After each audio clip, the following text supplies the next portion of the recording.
அகனமர்ன தீத்தலெ நன்றே முகனமர்ன இன்சொலன் ஆகப் பெறென். சாலமன் பாப்பையா விளக்க உரை.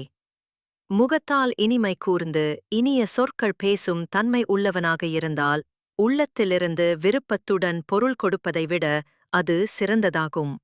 திருவள்ளுவர் விளக்கம். திருவள்ளுவர் கூறுவதாவது, மனதிலிருந்து கொடை அளிப்பது நல்லதுதான். ஆனால் ஒருவர் இனிமையான முகத்துடன் இனிய சொற்கள் பேசும் தருணத்தில் கொடுப்பதை விட அந்த முகநூறிய இனிய வார்த்தைகளே மிகவும் உயர்ந்ததாகும். காரணம், வார்த்தையின் இன்பம் நேரில் அனுபவிக்கப்படும் ஒரு நற்பண்பாகும். சாலமன் பாப்பையா இந்த விளக்கத்தில், உள்ளத்திலிருந்து தரும் கொடையிலும் கூட முகத்தின் இனிமையும் வார்த்தையின் மென்மையும் சேரும்போது அந்த செயலின் மதிப்பு பல மடங்கு உயர்கிறது.